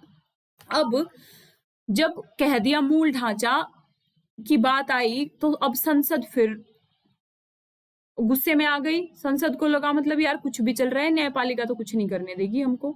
उसके बाद क्या किया संसद जो है ना बच्चों, 42वां संविधान संशोधन अधिनियम ले आई। और ध्यान रखिएगा 42वां संविधान संशोधन बहुत इंपॉर्टेंट है, इसमें काफी सारी चीजों को ऐड किया गया था जो हम डिटेल से जब हम संविधान संशोधन नेक्स्ट क्लास कल की क्लास में ही करेंगे, संविधान संशोधन की पूरी प्रक्रिया और जो जो इंपॉर्टेंट। ध्यान रखिए अब तक लगभग 104 संशोधन हो चुके हैं, मैं सब संशोधन नहीं याद करवाऊंगी और कोई जरूरत नहीं है, दिमाग फट जाएगा इतना पढ़ोगे तो। कम पढ़ो, बेहतर पढ़ो, रिवाइज कर करके पढ़ो, ठीक है। तो बेसिक मैं आप लोगों को सारी बढ़िया संशोधन बताऊंगी जो हमारी परीक्षा की दृष्टि से उपयोगी है। टॉपिक पे आते हैं। 42वां संविधान संशोधन अधिनियम पारित कर दिया। अब इसमें क्या कहा संसद ने, 42वां जो संविधान क्या बोल दिया कि 368 को संशोधित कर यह घोषित कर दिया कि संसद की विधायी शक्तियों की कोई सीमा नहीं है। समझ रहे हो, संसद एकदम गुस्से में थी, कह दी संसद की जो विधायी शक्तियां है ना उसकी कोई सीमा नहीं है, हमसे मत टकराओ न्यायपालिका। और साथ ही ये भी कह दिया कि संविधान संशोधन को न्यायालय में चुनौती नहीं दी जा सकती, वही वाली बात, किसी भी आधार पर, चाहे वो मौलिक अधिकारों का उल्लंघन ही क्यों ना हो। हम मौलिक अधिकारों का उल्लंघन भी करेंगे तो वो हमारा अधिकार क्षेत्र है, हमें विधायी शक्तियां प्राप्त है, हमारे बीच में मत आओ, ठीक। और न्यायालय में किसी भी प्रकार की चुनौती नहीं दी जा सकती यदि हम मौलिक अधिकारों का उल्लंघन भी करें तो। 42वें संविधान संशोधन द्वारा संसद ने ये प्रोविजन कर दिए, ठीक है। इतनी बात समझ में आई आप लोगों को। अब आगे चलते हैं। लेकिन उसके बाद जो है केशवानंद के बाद 42वां संविधान संशोधन आ गया, कह दिया कि न्यायिक समीक्षा नहीं कर सकते आप, चुनौती नहीं दी जा सकती, हमारी मर्जी, हमारे वैधानिक अधिकार हैं जी, आप जो है कृपया करके हमारे बीच में मत आइए। उसके बाद क्या हुआ दोस्तों, मिनर्वा मिल्स वाद आता है। कहाँ गया मेरा मार्कर, ये रहा। मिनर्वा मिल्स आता है 1980 में। 1980 में मिनर्वा मिल्स वाद आता है और ये बोल दिया गया, ये जो प्रोविजन किया था ना संसद ने कि मौलिक अधिकारों का उल्लंघन भी हम करते हैं तो भी इसे संसद में न्यायालय में चुनौती नहीं दी जा सकती, इसे अमान्य कर दिया मिनर्वा मिल्स में और कह दिया कि जो न्यायिक समीक्षा है वो संविधान की मूल विशेषता है। जो न्यायिक समीक्षा है वो संविधान की मूल विशेषता है और आप न्यायिक समीक्षा का अधिकार कोर्ट से नहीं छीन सकते। आपको ये अधिकार ही नहीं है। संसद जो कानून बना रही है ना, हमसे बार बार कह रही है न्यायिक समीक्षा का अधिकार हम छीनते हैं, न्यायालय में चुनौती नहीं दी जा सकती, तो जी आपको ये अधिकार ही नहीं है। संसद को बोला न्यायालय ने, आपको ये अधिकार ही नहीं है कि आप हमसे हमारा न्यायिक समीक्षा का जो अधिकार है उसको छीन सके। और क्यों अधिकार नहीं है, तो जी न्यायिक समीक्षा मूल ढांचे का भाग है और आप 368 के तहत मौलिक अधिकारों में तो संशोधन कर सकते हो, मूल ढांचे पे नजर मत डालना आप। मूल ढांचे पे ये बर्दाश्त नहीं होगा। क्यों बर्दाश्त नहीं होगा? क्योंकि हम न्यायपालिका संविधान की संरक्षक हैं, हमें संविधान के संरक्षण का अधिकार है और हम इस संविधान के संरक्षणकर्ता की अपनी भूमिका निभाते रहेंगे। आप हमसे न्यायिक समीक्षा का अधिकार नहीं छीन सकते। समझ में आया? मिनर्वा मिल्स में साफ साफ कह दिया कि न्यायिक समीक्षा जो है मूल ढांचे का क्या है, भाग है और आप इसमें संशोधन नहीं कर सकते। और चूंकि संविधान ने संसद को सीमित संशोधनकारी शक्ति दी है, सीमित, जब हम संविधान संशोधन पढ़ेंगे तो हम पढ़ेंगे कि हमारा संविधान ना तो ब्रिटेन की तरह लचीला है, मतलब कि कोई भी विधि बनाई और संशोधन हो गया, और ना ही अमेरिका की तरह कठोर है कि भाई बहुत एकदम दमखम लग रहा है जो है संशोधन करने के लिए। हमने बीच की प्रक्रिया निकाली संशोधन करने के लिए और उस संशोधन में भी आपको संविधान में सीमित संशोधन की शक्ति दी गई है। आपको संशोधन की शक्ति दी गई है तो उछलिए मत। इसका ये मतलब नहीं है कि आप जो है ना कुछ भी संशोधन कर देंगे। ऐसे तो जो संविधान की मूलभूत चीजें हैं, जो बुनियादी चीजें हैं, उनको आप समाप्त कर देंगे। समझ रहे हैं ना आप बात को? तो लॉजिकल बेसिस पे चलिए। संसद को कहा न्यायालय ने लॉजिकल बेसिस पे चलिए। आपको अगर संशोधन की शक्ति दी गई है तो वो सीमित शक्ति है। क्या है? सीमित शक्ति है। इसलिए उस शक्ति का जो प्रयोग ठहर के कीजिए, तार्किकता के आधार पे कीजिए। निरंकुश सीमा तक आप संशोधन नहीं कर सकते। निरंकुश सीमा तक आप संशोधन नहीं कर सकते, साफ साफ बोल दिया न्यायालय ने। और ये बोल दिया कि भाई न्यायिक समीक्षा मूल ढांचे का पार्ट है, इसमें आप संशोधन नहीं कर सकते। और आपको यदि संशोधन की शक्ति दी गई है तो वो निरंकुश नहीं है, आपको सीमित संशोधन की शक्ति दी गई है। इतना समझ में आया बच्चों? मैं क्या आप लोगों को समझा पाने में कामयाब हुई हूँ? आपको पढ़ने में मजा आ रहा है? धीरे धीरे चीज, ये बहुत, आप इस चीज को समझिए, ये बहुत ही जो टिपिकल टॉपिक्स हैं उनमें से एक आता है। इस चीज को समझा, और बहुत इंपॉर्टेंट टॉपिक है बच्चों, आपको इसको समझना है। अगर एक बार ना समझ में आए दोबारा देखिएगा, गारंटी लेती हूँ बहुत अच्छे से समझ में आ जाएगा। अब क्या हुआ, पुनः वामन राव मामला आया। वामन राव मामला आया 1981 में। इसने सर्वोच्च न्यायालय ने मूल संरचना के सिद्धांत को मानते हुए स्पष्ट क्या कर दिया कि भाई जो 24 अप्रैल मत याद रखना कि 1973 का जो केशवानंद वाद है उसके बाद जो अधिनियमित संविधान संशोधनों पे लागू होगा, यानी जो मूल ढांचे की संकल्पना है वो केशवानंद वाद के बाद से जो भी संशोधन किए हैं संसद ने सब पे लागू होगा। ठीक है, यानी कि मूल ढांचे की अवधारणा का जो सिद्धांत है वो केशवानंद भारती वाद ने हमें दिया। इतना समझ में आया आप लोगों को? थोड़ा पानी पी लीजिए सब लोग, बहुत अच्छे बच्चे हो आप लोगों ने काफी जो डिफिकल्ट चीजें थी उनको समझ लिया है यहाँ तक। ठीक है,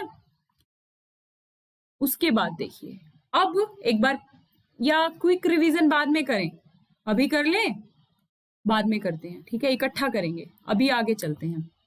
अब देखिए, वामन राव में आ गया मामला कि भाई मूल ढांचे का सिद्धांत है वो केशवानंद वाद के बाद से लागू होगा। अब वर्तमान स्थिति क्या है? ये सारे वाद अब यहीं तक खत्म हो गए, हमारे वाद खत्म हो गए। एकदम राहत की सांस लीजिए आप लोग। अब जो है ना, दिमाग पे ज्यादा जोर नहीं डालना है, वाद हमारे खत्म हो चुके हैं, आप बहुत सारी चीजों को समझ चुके हैं यहाँ तक। अब देखिए, वर्तमान स्थिति क्या है कि आर्टिकल 368 यानी जो संवैधानिक संशोधन की प्रक्रिया है उसके तहत संविधान के किसी भी भाग मौलिक अधिकारों सहित, यानी कि संसद संविधान के किसी भी भाग में, चाहे वो मौलिक अधिकार ही क्यों ना हो, संशोधन क्या कर सकती है कि नहीं कर सकती है? बिल्कुल कर सकती है, बशर्ते कि मूल संरचना, बेसिक स्ट्रक्चर प्रभावित ना हो।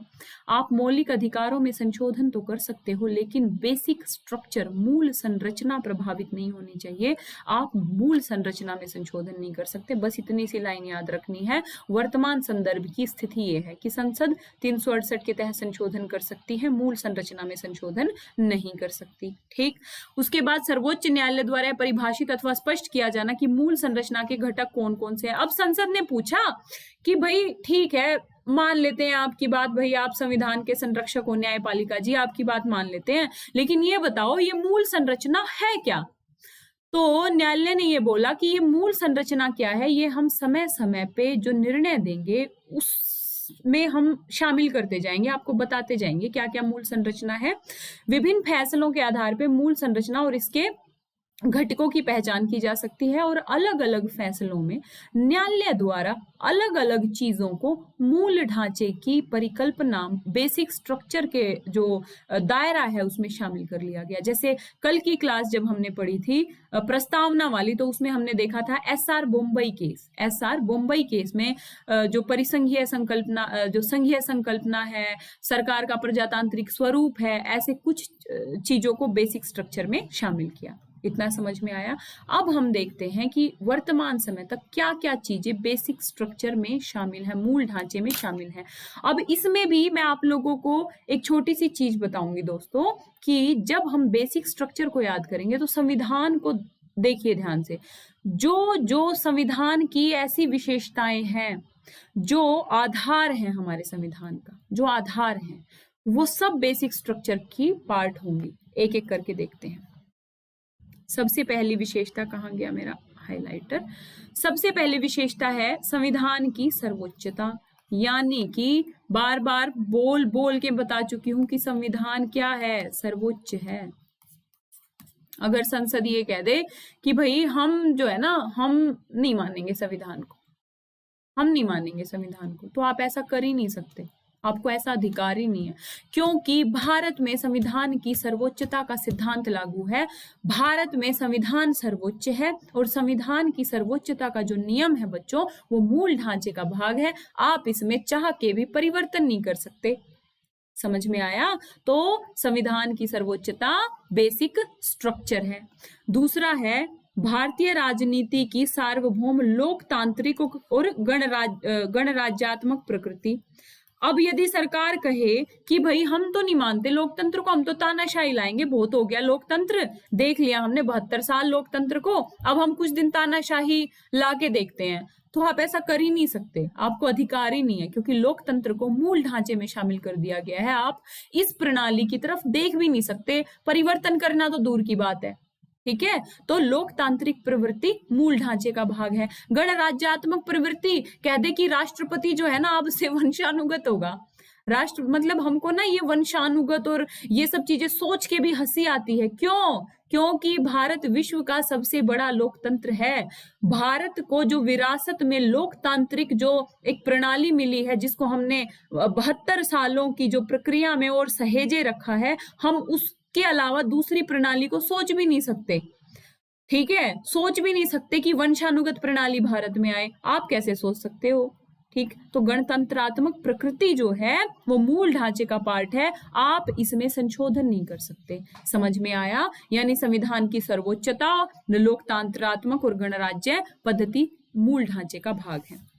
तीसरा बोला कि धर्मनिरपेक्ष चरित्र या पंथ निरपेक्ष चरित्र। मैंने कल प्रस्तावना की विशेषता में बहुत अच्छे से बताया है पंथ निरपेक्षता क्या है। भारत का कोई एक धर्म नहीं होगा, भारत सभी धर्मों के समान संरक्षण का काम करेगा, सभी धर्मों को समान भाव से देखेगा, ये पंथ निरपेक्षता की मूल बात है। और यदि भारत की संसद ये कह दे कि हम तो एक धर्म को भारत का धर्म घोषित करेंगे, बहुत हो गया, हम तो एक विशेष धर्म को भारत का धर्म घोषित करेंगे। तो क्या संसद ऐसा कर सकती है?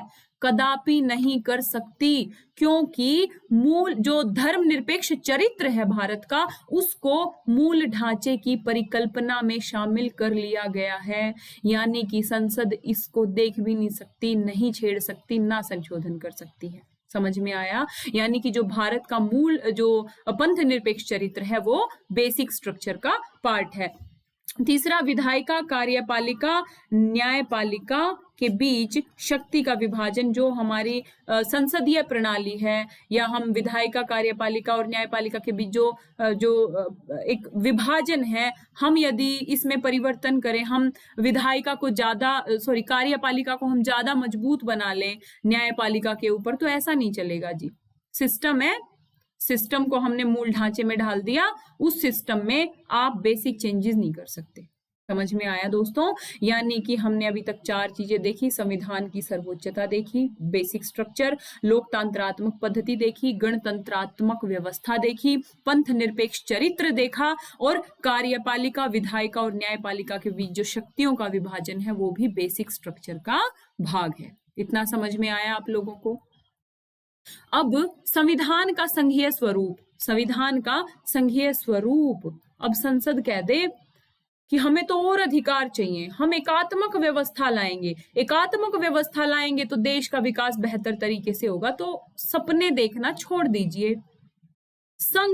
संघीय चरित्र इस देश की बेसिक विशेषता है, बेसिक जो स्ट्रक्चर है, हमने संघीय चरित्र को उसमें ढांचा, उसमें हमने शामिल किया है। तो आप जो संघीय स्वरूप है भारत का, उसमें चेंजेस नहीं कर सकते, उसमें आप चेंजेस नहीं कर सकते। इतना समझ में आया आप लोगों को?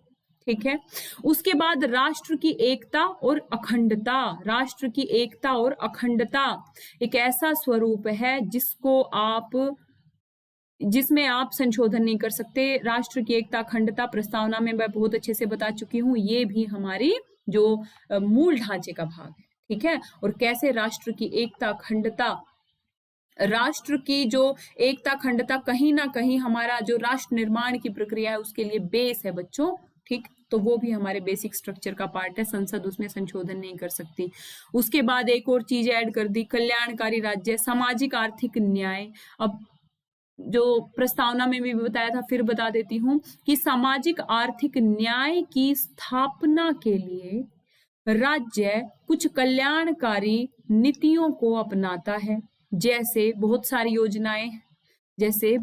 योजनाएं हैं। हम महिलाओं के लिए विशेष योजनाएं चलाते हैं ताकि उनका कल्याण हो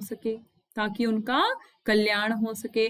आज 72 वर्ष बाद भी महिलाओं का यदि उच्च शिक्षा में 1% के आसपास यदि पार्टिसिपेशन है, तो क्या आप सोच सकते हैं कि वास्तव में महिलाओं को भी आजादी मिली? आजादी के साथ आज भी यदि जाति के आधार पे विभेद होते हैं किसी विशेष वर्ग के खिलाफ, तो क्या आप समझते हैं कि उन लोगों को वास्तविक आजादी मिली? तो उन लोगों के उत्थान के लिए, उन लोगों को मुख्य धारा में शामिल करने के लिए सरकार द्वारा विभिन्न कल्याणकारी योजनाएं चलाई जाएंगी।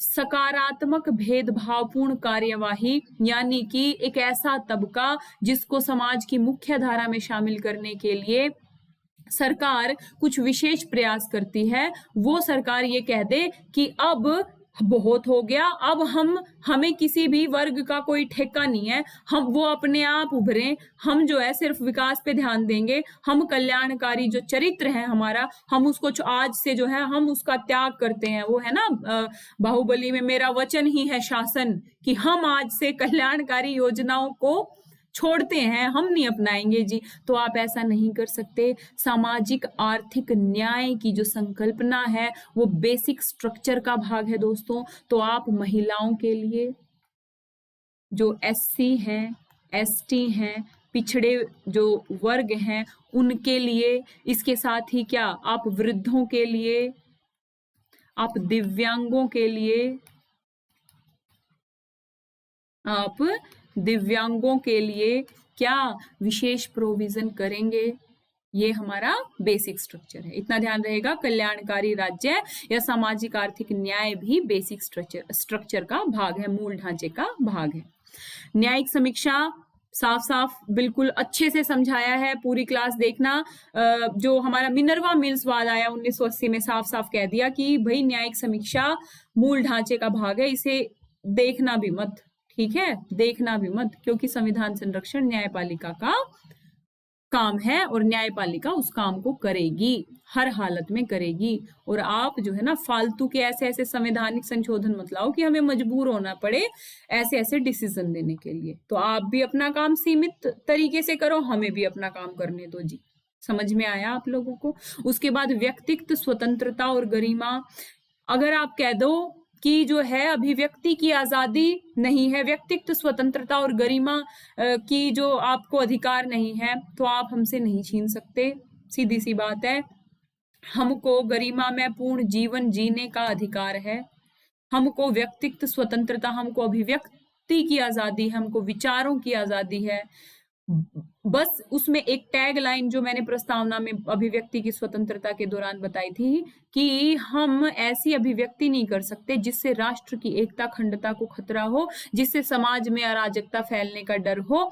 हमें यदि सकारात्मक अभिव्यक्ति करनी है ना, तो आप हमें रोक नहीं सकते, आप हमें रोक नहीं सकते, ये हमारा मौलिक अधिकार है। और मौलिक अधिकारों का यदि आप उल्लंघन करोगे तो हम कहाँ चले जाएंगे? वो होता है ना कि पति पत्नी में लड़ाई होती है तो पत्नी हमेशा धमकी देती है ना, मायके चली जाऊंगी। तो वही वाली बात है, मेरे मौलिक अधिकारों का उल्लंघन होगा तो हम कहाँ चले जाएंगे? सुप्रीम कोर्ट चले जाएंगे। इस चीज को मैं बार बार क्यों रिपीट करती हूँ बच्चों, ताकि आपको याद रहे कि हमारे मौलिक अधिकारों के संरक्षण के लिए हमारे संविधान में विशिष्ट तौर पे व्यवस्था की गई है कि किसी भी सूरत में मौलिक अधिकारों का उल्लंघन नहीं हो सकता। बस ये वाले वाद, लेकिन आर्टिकल 368 के तहत संसद मौलिक अधिकारों में संशोधन कर सकती है, सीमित कर सकती है, लेकिन मूल ढांचे की जो अवधारणा है, मूल ढांचे में संसद संशोधन नहीं कर सकती। इतना समझ में आया? यानी व्यक्तिगत स्वतंत्रता और गरिमा भी हमारे बेसिक स्ट्रक्चर का भाग है। अगला है जी संसदीय प्रणाली।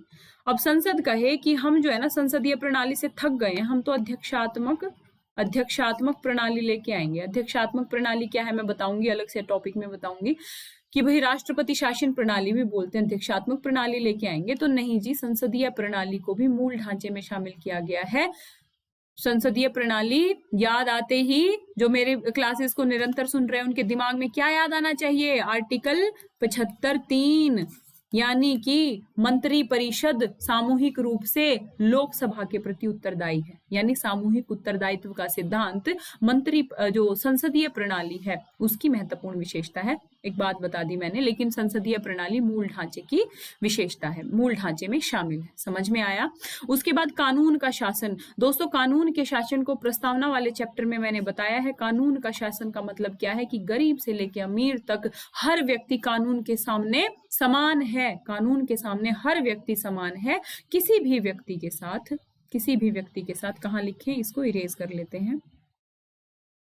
बार बार बताने का क्या मतलब है? आपके दिमाग में जब आप क्लासेस कंप्लीट कर चुके होंगे ना, पॉलिटी आप ऐसे करेंगे, अच्छा विधि का शासन, संसदीय प्रणाली, अध्यक्षात्मक, तो आप इस चीज के लिए आश्वस्त रहिए। यानी कि किसी भी आधार पे धर्म, भाषा, जाति, लिंग, जन्म स्थान, उसके बाद दोस्तों जातीयता, किसी भी आधार पे आप किसी भी व्यक्ति के साथ कोई भी भेदभाव नहीं कर सकते। कानून के सामने हर व्यक्ति समान है। समझ में आया आप लोगों को? तो कानून का शासन भी एक तरीके, कानून के शासन को भी मूल ढांचे की संकल्पना में शामिल किया गया है। आप ये प्रोविजन नहीं कर सकते हम समाज के एक तबके को विशेष अधिकार देंगे और एक तबके को हम विशेष अधिकार नहीं देंगे। ठीक है? तो कानून का शासन बेसिक स्ट्रक्चर का पार्ट है, आप इसमें संशोधन नहीं कर सकते चाह के भी। ठीक है?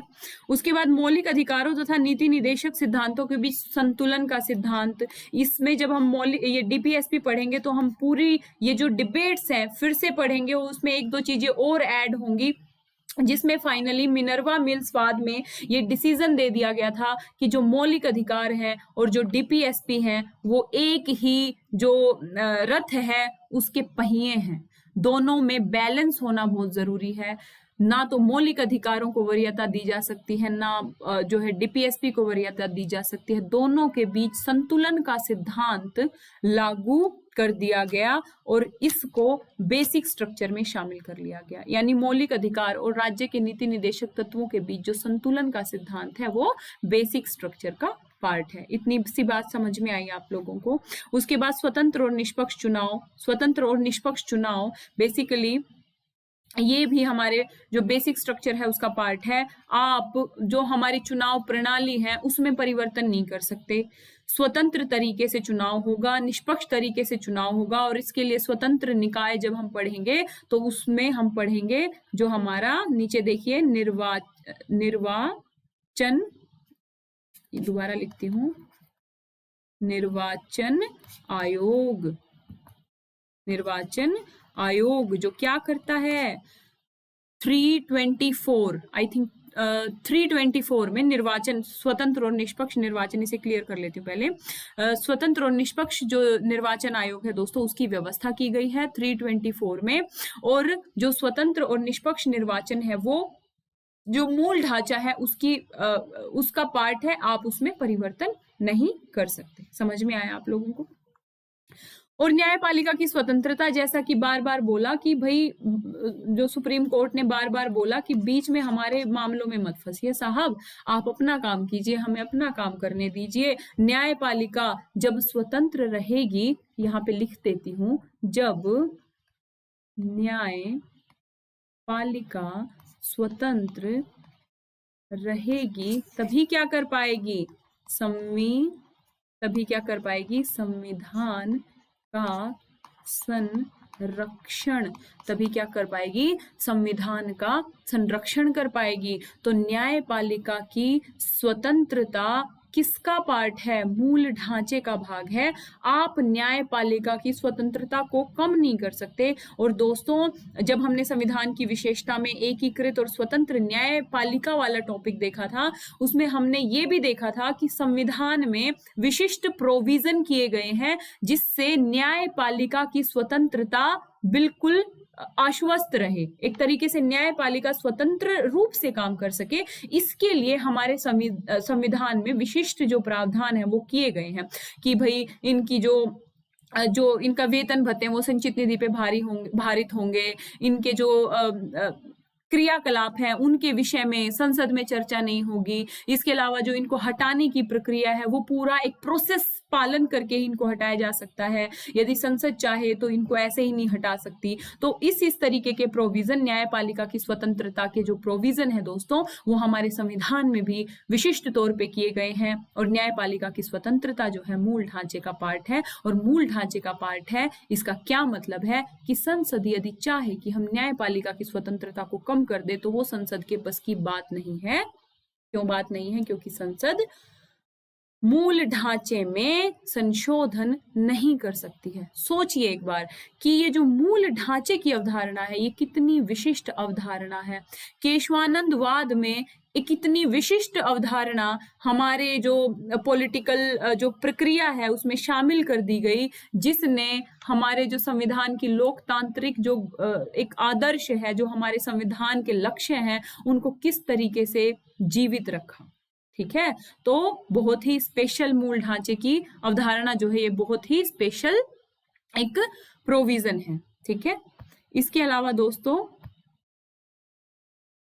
मूल संरचना के तत्व में अगला है संविधान के संशोधन की सीमित शक्ति, जो कि अभी आपने जो बच्चे ध्यान से क्लास सुन रहे हैं, मिनर्वा मिल्स कब का है, मिनर्वा मिल्स जो वाद आया 1980 का, इसमें साफ साफ ये कह दिया गया कि भाई आपके जो संसद की जो संशोधन की शक्ति है वो सीमित है, वो निरंकुश नहीं है। संसद यदि चाहे तो वो हर चीज को संशोधित नहीं कर सकती। संसद की जो शक्ति है जो भी संशोधन करने की वो सीमित है। ठीक, तो ये भी मूल ढांचे का पार्ट है। और न्याय तक प्रभावकारी पहुंच, हर व्यक्ति की न्याय तक पहुंच हो सकती है। किसी भी व्यक्ति को किसी भी आधार पे आप न्याय तक पहुंचने से नहीं रोक सकते कोई ऐसा स्पेशल प्रोविजन करके। तो इसको भी हमने जितनी भी अच्छी अच्छी बातें आपको, मान लो ऑप्शंस आए, उसमें जितनी भी अच्छी अच्छी बातें लगे और आपको थोड़ी बुद्धि का यूज करना है कि अच्छा इसमें यदि संसद संशोधन कर लेगी तो ये तो हमारे संविधान के लक्ष्यों का उल्लंघन हो जाएगा, इनको याद नहीं करना है, इनको बस एक बार मनन करना है। आपको ये नहीं है कि आप बैठे और रट रहे हो जी 1 जी 2 जी और 2 से लेके आपने 18 तक एकदम रट डाले। रटना नहीं है, बुद्धि लगानी है कि ऐसे वो प्रोविजन जहां पे हमारे संविधान के जो मुख्य आदर्श हैं उनका यदि उल्लंघन होगा तो क्या संसद को संशोधन करने की शक्ति दी जा सकती है, तो नहीं दी जा सकती है। तो जो नए बच्चे हैं वो इस बात को ध्यान रखें कि जैसे जैसे आप चीजों को पढ़ेंगे आप लोगों को समझ में आ जाएगा कि हमारे संविधान की बेसिक जो चीजें हैं वो कौन सी हैं, और उनमें संसद को संशोधन की शक्ति किसी भी हालत में नहीं दी जा सकती। समझ में आया कैसे याद रख? ये नहीं है कि बैठे अब भाई अब जो है ना ब्लैक कॉफी लेके बैठे अब तो 1 से 18 तक याद करके ही दम लेंगे, ऐसे नहीं करना है। लॉजिक लगाना है हर चीज में। देखो यूपीएससी मैं बार बार बता रही हूँ इसका सिलेबस समुंदर है। हमें क्या पढ़ना है, कैसे पढ़ना है, कितना पढ़ना है, ये मेंटर का काम है आपको बताना, और वो मैं आप लोगों को बार बार इसलिए बता रही हूँ ताकि आप अच्छी चीजों पे फोकस कर सके, कैसे पढ़ना है वो सीख सके, क्या छोड़ना है वो सीख सके, और एक चीज को कहाँ लिखूं बड़ा बड़ा, एक चीज को बार बार रिवाइज कर सकें।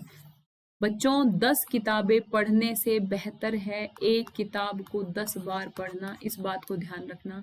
एक चीज पढ़ो, बार बार पढ़ो, उससे आप दूसरों से आगे निकल जाओगे। ठीक है, तर्क संगतता का सिद्धांत, लॉजिकल रीजनिंग, ठीक है, ये भी एक तरीके से हमारे संविधान की मूल ढांचा है।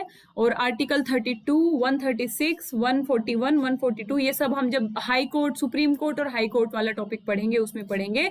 बेसिकली इसमें है कि जो न्यायालय की जो शक्तियां हैं, आर्टिकल 32 जो हमारा संवैधानिक संरक्षण, वो जो 5 रिट आती है ना उन वो, और 136 के तहत राज्य की रिटें आती हैं, 141 और 142 के तहत सर्वोच्च न्यायालय के जो प्राप्त शक्तियां हैं उनको संसद नहीं छीन सकती है।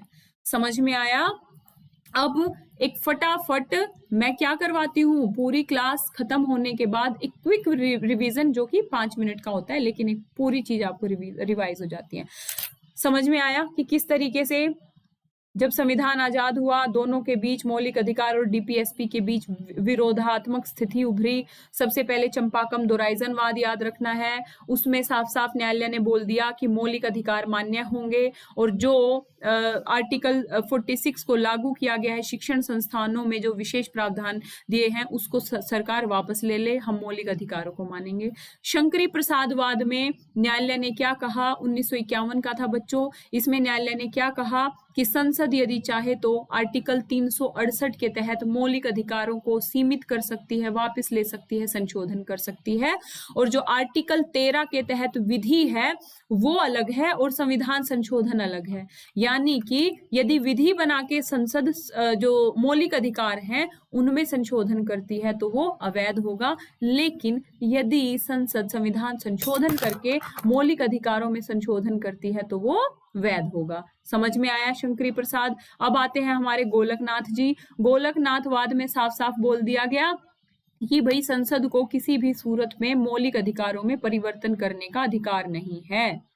ठीक है, यहाँ पे अपरिवर्तनीय शब्द बोल दिया गया, किसी भी सूरत में अधिकार नहीं है। और जो 13 के तहत विधि है उसी में संविधान संशोधन भी शामिल है। समझ में आया? उसके बाद सरकार क्या हुआ, सरकार चिढ़ गई, सरकार 24वां संशोधन लाई, 25वां संशोधन लाई। ठीक, और इसको आप पढ़ लेंगे। फिर केशवानंद वाद में क्या कहा सर्वोच्च न्यायालय ने कि भाई 368 के तहत आप कर लो संशोधन जी, आप जो है ना आप मानोगे तो है नहीं, तो आप कर लो संशोधन, लेकिन आप मूल ढांचे में संशोधन नहीं करते। और यही जो मूल ढांचे की अवधारणा है ये हमारे संविधान का बेस है। ठीक है, जो हमारी न्यायिक प्रक्रियाओं की एक विरासत हम बोल सकते हैं। ठीक है, उसके बाद इसके केशवानंदवाद के बाद दोस्तों मिनर्वा मिल्स आता है, जिसमें ये बात बोल दी गई कि जो संसद की जो संशोधनकारी जो शक्ति है वो सीमित है और न्यायिक समीक्षा हमारा अधिकार है, आप इसे छीन नहीं सकते, और न्यायिक समीक्षा मूल ढांचे का भाग है।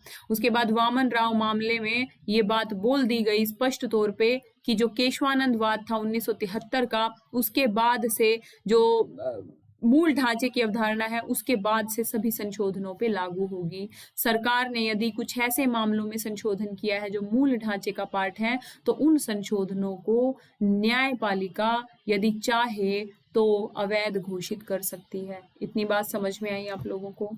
उसके बाद हमने वर्तमान स्थिति देख ली। वर्तमान स्थिति आपको एक लाइन में याद रखनी है कि संसद आर्टिकल 368 के तहत जो मौलिक अधिकार हैं उनमें तो संशोधन कर सकती है, लेकिन मूल ढांचे में संसद चाह के भी संशोधन नहीं कर सकती। समझ में आया। उसके बाद दोस्तों हमने ये 17-18 पॉइंट देख लिए कि ऐसे कौन कौन से पॉइंट हैं जो मूल ढांचे की जो अवधारणा है उसमें शामिल हैं। मेरा मानना है, ये मेरा मानना है, आप लोग मुझे बताइए कि क्या इस क्लिष्ट टॉपिक को मैं आप लोगों को समझाने में कामयाब हुई हूं। बस आपका क्या काम है, मैं यहाँ पे लिखती हूँ बच्चों, पहले इसको इरेज कर लेते हैं। आपका क्या काम है, जो भी मैं पढ़ा रही हूं उसको क्या करना है, रिवाइज करना है। मेरे टेलीग्राम चैनल से जाके आप पीपीटी को डाउनलोड कर सकते हैं, उसको पढ़ना है, डिस्कस करना है दोस्तों के साथ, अपनी एक सोच बनानी है हर एक मुद्दे पे।